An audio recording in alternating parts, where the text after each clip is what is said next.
The Riverside Gardens event hall was decorated in silver and gold, elegant without being ostentatious. 35 years of marriage deserved a celebration, and my parents had spared no expense for their anniversary party. I arrived at 7, wearing a simple emerald dress that I'd owned for 3 years. My mother took one look at me and sighed. "Oh Maya," she said. "Is that the same dress from Sarah's wedding?" "It is," I confirmed. "It still fits." "Yes, but..." Mom trailed off, her meaning clear. "Other people bought new dresses for special occasions. I wore the same one repeatedly." "You look lovely," Dad said diplomatically, though his eyes said otherwise. Come in, come in. Your aunt and uncle just arrived." The party was in full swing within an hour. Family, friends, Dad's colleagues, Mom's book club. Easily 100 people mingling, drinking champagne, sharing stories about my parents' 3.5 decades together. I stood near the bar, nursing a glass of wine, watching. Paya. My cousin Jessica appeared beside me, all excited energy and designer outfit. "Oh my god, I haven't seen you in forever. How are you?" "I'm good. You?" "Amazing. I just got hired at Dawson & Associates. Junior marketing associate. The salary is decent, but the real value is the experience, you know?" She tossed her highlighted hair. "This is the start of everything for me. Congratulations." "Thanks. Oh, and I'm moving to the city next week. So excited. I found this adorable studio downtown, but it's not available until the 1st of next month, so I need somewhere to crash for like 3 weeks." She said it casually, like it was no big deal. "That's a tough gap," I said neutrally. "I know, right?" Mom suggested I ask around. "Do you know anyone with extra space?" She looked at me expectantly. "I might," I said carefully. "Perfect. I need help. You're always so resourceful." Jessica spotted someone across the room. "Oh, there's Aunt Linda. I have to say hi. Talk later." She flounced off, leaving me with a sinking feeling about where this was heading. Dinner was served at 8. I sat at the family table. My parents, my older brother Marcus and his wife Jessica and her parents, my aunt and uncle, and a few other close relatives. The food was excellent, the wine was flowing, and the mood was celebratory. "A toast," my uncle announced, standing with his glass raised. "To Robert and Patricia. 35 years of love, partnership, and putting up with each other's nonsense. May you have 35 more." Everyone cheered and drank. "And speaking of partnerships," my aunt said, smiling at Jessica, "we're so proud of our Jessica starting her career at such a prestigious firm." "Hear, hear," someone called out. Jessica beamed. "Thank you, everyone. I'm just so grateful for this opportunity. It's literally my dream job." "That's wonderful, Jessica," Mom said. "You must be so excited about the move to the city." "I am. Although..." Jessica glanced at her mother, who nodded encouragingly. "I do have a small housing situation. My new place isn't ready until next month and I start work on Monday. So I'm kind of scrambling to find somewhere for just a few weeks." "Oh no," Mom said with that particular tone that meant she was about to solve a problem. "That's stressful. Hotels are so expensive." "Exactly," Jessica agreed. "I looked into it, but with my moving expenses and everything, I just can't swing $3,000 for 3 weeks of hotels." Mom and my aunt exchanged meaningful looks. Then Mom turned to me. "Maya, don't you have that little apartment downtown?" "I do," I said carefully. "How many bedrooms?" "Technically 3, but I use the other 2 for my office and storage." "Storage," Mom repeated like it was a character flaw. "Well, surely you could clear out 1 room for a few weeks. Let Jessica stay with you." The table had gone quiet, everyone watching. "It's not really set up for guests," I said. "Oh, come on, Maya," Marcus chimed in. "It's family. It's 3 weeks. You can't be that inflexible." "I'm not being inflexible. Jessica's starting her career," my aunt interrupted. "This is a crucial time for her. She needs support from her family." "I'm happy to support her," I said. "But my apartment isn't the right solution." "Why not?" Dad asked with an edge to his voice. "You live alone. You have extra rooms. Your cousin needs temporary help. This seems pretty straightforward." "Dad, I work from home. I need my space organized a certain way." "For 3 weeks, Maya," Mom said. "Surely you can deal with a little disruption for 3 weeks." "It's not about the disruption." "Then what is it about?" Marcus leaned forward. "Because from where I'm sitting, it sounds like you just don't want to help family." "That's not fair," I said quietly. "Isn't it?" Marcus pressed. "Jessica needs help. You have the means to help. You're refusing. How else should we interpret that?" I looked around the table. Every face reflected some version of disappointment or judgment. Even Jessica looked hurt, though I suspected it was performed for the audience. "I'll think about it," I said finally. "Think about it?" My aunt's voice rose. "Maya, she starts work on Monday. She needs somewhere to stay tonight if possible. There's nothing to think about. I need to check a few things first. Check what? Mom interrupted. Whether you can spare a room for your cousin? The pressure was suffocating. I could feel the walls closing in, the family consensus building against me. This was how it always went. They decided what I should do, then made me the villain for hesitating. Fine, I said. Jessica can stay with me. Temporarily. Oh, thank you, thank you. Jessica jumped up and hugged me. You're literally saving my life. 3 weeks, I said firmly. That's all. Of course. Just until my place is ready. I'll be the perfect roommate, I promise. Mom smiled, satisfied. See? That wasn't so hard. Family helps family, Maya. You should remember that. The rest of dinner passed in pleasant conversation. Nobody seemed to notice that I barely spoke. Plans were made for Jessica to come by tomorrow with her things. My aunt kept thanking me. Marcus made a joke about me finally having to be social with another human being. I excused myself after the cake was served, heading to the restroom. I locked myself in a stall and pulled out my phone, scrolling through my messages until I found the right number. Building services, I typed. Please prepare Unit 804 for a temporary guest. 3-week stay beginning tomorrow. Standard guest setup. The response came back immediately. Confirmed, Miss Torres. Will 804 work, or would you prefer a different unit? 804 is fine. Thank you. I put my phone away and returned to the party, my mind already working through the logistics. Nobody at that table knew that I didn't just have an apartment downtown. I owned the building. All 48 units. I'd bought it 2 years ago for $32 million, renovated it, and turned it into one of the most sought-after residential properties in the city. I lived in the penthouse. Unit 4801. The entire 48th floor. 4,000 square feet of space I'd designed myself. Floor-to-ceiling windows, custom finishes, smart home technology throughout. My personal sanctuary. Unit 804 was a nice one-bedroom on the 8th floor. Perfectly adequate for a temporary stay. And crucially nowhere near my actual home. When I returned to the table, Jessica was showing everyone photos on her phone. This is the studio I'm moving into. Isn't it cute? It's $2,400 a month, which is kind of a lot, but the location is perfect. Very nice, Mom said. Though I still think you could have found something cheaper outside the city. But then I'd have to commute. The whole point is being close to work. Jessica turned to me. Maya, where exactly is your building? Is it far from Dawson and Associates? About a 10-minute walk, I said. Perfect. This is going to be so great. We can be like real roommates. Movie nights, cooking together. I work unusual hours, I interrupted gently.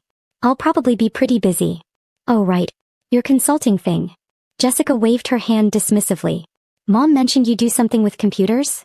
Data security architecture, I said. For financial institutions. Cool. She was already looking at something else on her phone.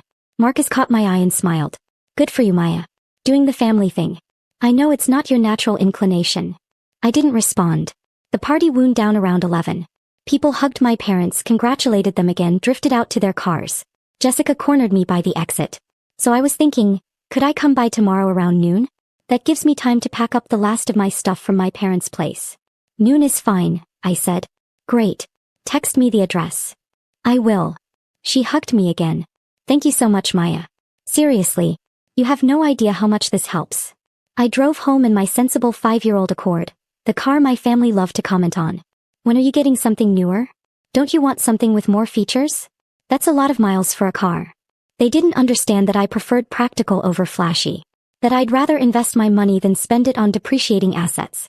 That my net worth had crossed $50 million last quarter, and I still drove this car because it worked perfectly fine. I pulled into the private underground garage of the Sterling, my building, and took the elevator to the 48th floor. The doors opened directly into my penthouse. No shared hallways up here. Just my space. My phone rang as I was changing out of my dress. Building security. Evening, Miss Torres. Just confirming, you've authorized a temporary guest starting tomorrow. Correct. My cousin Jessica Chin. She'll be staying in Unit 804 for approximately 3 weeks. Understood. Should we issue her a standard guest key or would you prefer limited access? Standard guest key for 804 only. No access to the penthouse level, the gym, the rooftop terrace, or any common areas after 10 p.m. Noted. Anything else? Yes. She doesn't know I own the building. If she asks about the management or ownership, redirect to the property management company. Pause. Of course, Ms. Torres. We'll maintain discretion. Thank you, David. The next morning I was up at 6 as always. Coffee, emails, a video call with a client in London. By the time noon rolled around I'd already put in a full workday. My phone buzzed. Jessica, I'm here. At the address you sent. But this is a super fancy building? Are you sure this is right? I smiled and texted back. That's right. Take the elevator to the 8th floor. Unit 804. 8th floor? Maya, how did you afford this place? See you in a few minutes. I took the private elevator down to the lobby, then walked over to the main elevators. Jessica was standing there with 3 large suitcases, staring at the marble floors and the modern art installation in the lobby. Maya. She rushed over. This building is insane. How can you afford to live here? I manage, I said. Come on, let's get you settled. We rode up to the 8th floor. I led her to Unit 804 and unlocked it with my master key. Wait, Jessica said as we stepped inside. You have a key that opens the door? I'm giving you the actual key, I said, handing her a key card. This was just to get us in. The apartment was perfect. The building services team had prepared it beautifully. Fresh linens, stocked kitchen basics, even flowers on the counter. Oh my God, Jessica breathed, walking through the space. Maya, this is gorgeous. This is your apartment. This is where you'll be staying, I said, not quite answering the question. But where will you be? I have my own space. Different floor. He spun around. Wait, you have 2 apartments in this building? Something like that. How? Jessica's eyes were wide. I thought you were just doing okay. Mom always says you're kind of scraping by with your freelance work. Your mom makes assumptions, I said evenly. Here's how the key works. Here's the climate control Wi-Fi password is on the fridge. Building has a gym on the 2nd floor. Your keycard will get you in. Quiet hours start at 10 p.m. Any questions? I mean, yes, like a million questions about how you can afford this. I have to get back to work, I interrupted. Text me if you need anything. Welcome to the building. I left before she could press further. Over the next week, Jessica settled in. She started her job, came home exhausted each night, occasionally texted me about building amenities or neighborhood recommendations. I responded when necessary but kept my distance. Then on day 8 my mother called. Maya, I had lunch with your aunt yesterday. That's nice. She said Jessica loves the apartment you're letting her stay in. She also said it's in a very expensive building. It's a nice building, I agreed. How nice? Nice enough. Maya. Mom's voice took on that tone. Your aunt looked up the building. Apartments there rent for $3,000 to $4,000 a month. How are you affording that on a consultant's salary? I do well enough. Well enough to live in luxury housing? Maya, are you in debt? Are you living beyond your means? I closed my eyes. Mom, I'm not in debt. Then how? I have to go. Client call. I hung up and stared at my ceiling. This was exactly what I'd been avoiding. The questions, the judgments, the assumptions that if I had money I must be doing something wrong. 3 days later the situation escalated. I was in my office, the actual office on the 47th floor that I used for client meetings, when David from security called. Miss Torres, we have a situation. Your mother and aunt are in the lobby. They're demanding to see you and asking questions about the building ownership. I sighed. I'll be right down. When I stepped off the elevator, Mom and Aunt Linda were at the security desk, looking agitated. David stood behind it, professional and impassive. There you are. Mom said when she saw me. Maya, what is going on? What do you mean? We came to visit Jessica and see this apartment you're supposedly living in. But the security here says you don't live on the 8th floor. I don't. So where do you live? Different floor. Which floor? Does it matter? Yes, it matters. Aunt Linda interjected. Jessica says this building is incredibly expensive. She says the doormen wear suits, there's 24-hour concierge private parking. Maya, how can you possibly afford to live here? I manage my money well. That's not an answer, Mom said. Young woman, we are not leaving until you explain yourself. Are you in debt?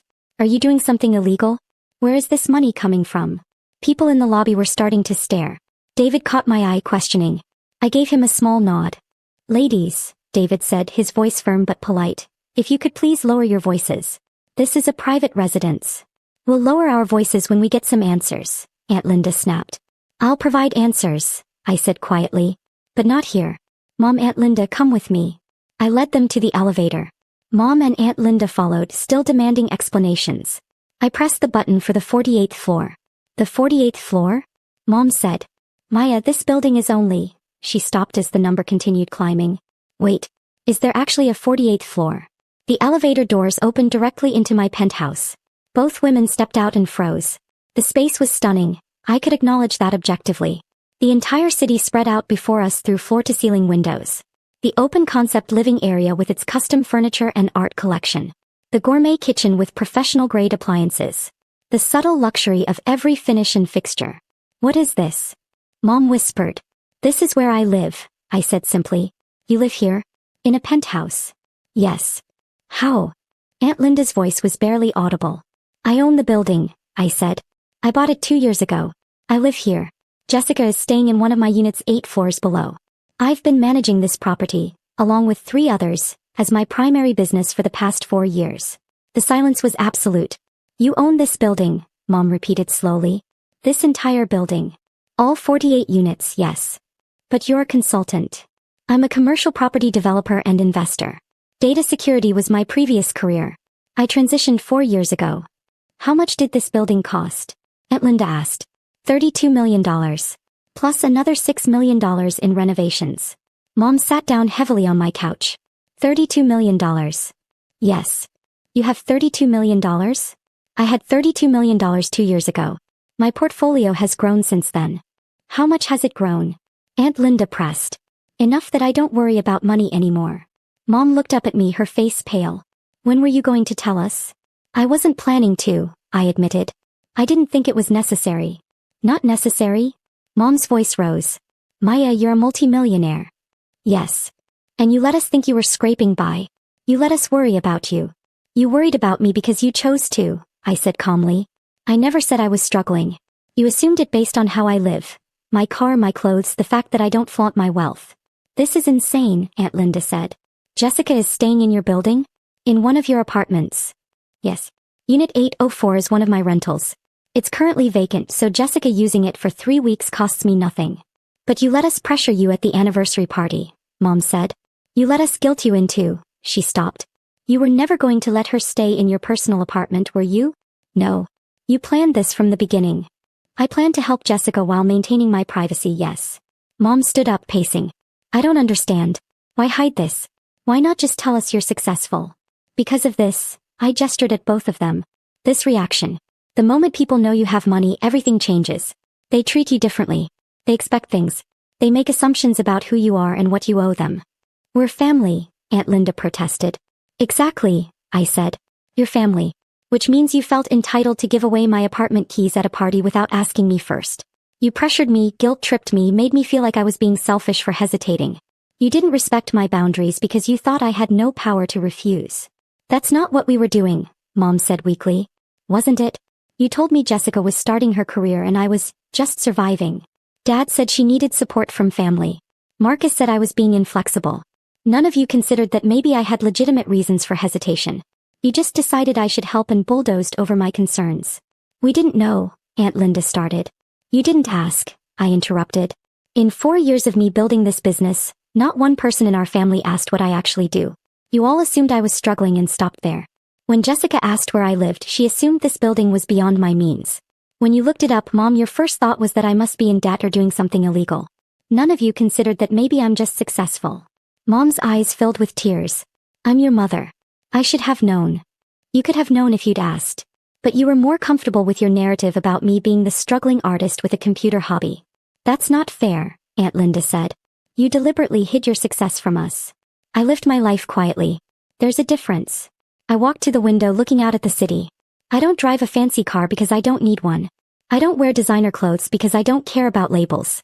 I don't broadcast my net worth because I don't need external validation. But you all interpreted that as failure. As someone to be pitted and managed. So you let us look foolish," Mom said bitterly. "At the party when we gave away your keys. You gave away keys to a property I own. Jessica is staying in my building.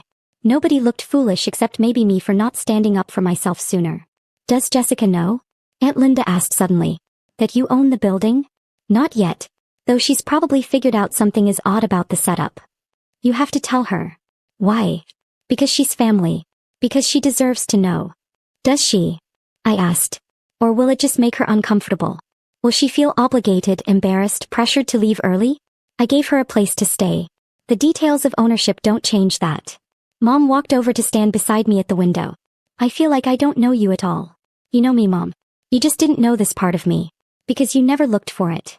I'm sorry, she said quietly. For assuming. For not asking. For making you feel like you had to hide. I didn't hide because I felt like I had to. I hid because I wanted to. Because my success is mine and I get to decide who I share it with and how. Are you going to tell your brother? Aunt Linda asked.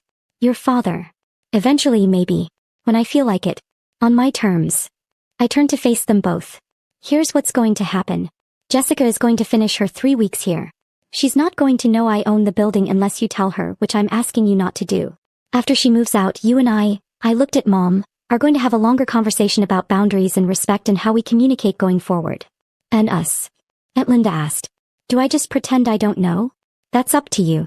But if you tell people, if you turn this into family gossip or drama, I will be very disappointed. That sounds like a threat. It's a boundary, I corrected. I'm a private person. I don't want my finances to be family discussion topics. I'm trusting you both to respect that. Mom nodded slowly. I can do that. Aunt Linda looked less certain but eventually nodded too. Fine. But Maya, this is a lot to process. I know. Take your time. They left shortly after, both looking shell-shocked. I watched from my window as they exited the building 48 floors below, 2 small figures on the sidewalk, probably still trying to understand how their assumptions had been so completely wrong. My phone buzzed. Jessica, did my mom and your mom just leave your building? They looked upset. I texted back, family stuff. All fine. How's the new job? Exhausting but good. Thank you again for letting me stay here. I literally don't know what I would have done without this place. You're welcome. 3 weeks later, Jessica moved out on schedule. She left a thank you note and a bottle of wine, neither of which mentioned the building ownership. Either she never figured it out or she decided not to ask. Mom and I had that longer conversation. It was difficult and emotional and necessary. We established new boundaries. She started asking about my work. Really asking with genuine curiosity instead of pitying concern. She stopped commenting on my car. Dad and Marcus eventually found out, of course. Family secrets don't keep forever. Their reactions were similar. Shock followed by embarrassment at their assumptions followed by a tentative new respect. But the real change wasn't in how they saw me. It was in how I saw myself. I'd spent years allowing my family to underestimate me because it was easier than confronting their assumptions. I'd let them give away my keys metaphorically and literally because I didn't want to make waves. But standing in my penthouse looking at my mother's shocked face, I realized something important. My success didn't need their validation. My choices didn't need their understanding. My life didn't need their approval. I was exactly who I wanted to be. And if they couldn't see that, couldn't respect that, couldn't honor the boundaries I set, that was their limitation, not mine. The sterling continued to thrive. My portfolio grew. I bought a 4th building, then a 5th. I lived quietly in my penthouse, drove my practical car, wore my simple clothes, and built an empire that nobody expected. And when family gatherings came around, I showed up as myself. Not the struggling consultant they'd imagined, not the flashy millionaire they now knew, but simply Maya. Successful on my own terms. Living by my own rules. Owning not just buildings but my own story. That anniversary party had been a turning point. Not because my family gave away my keys but because I finally took them back. All of them. Indeed.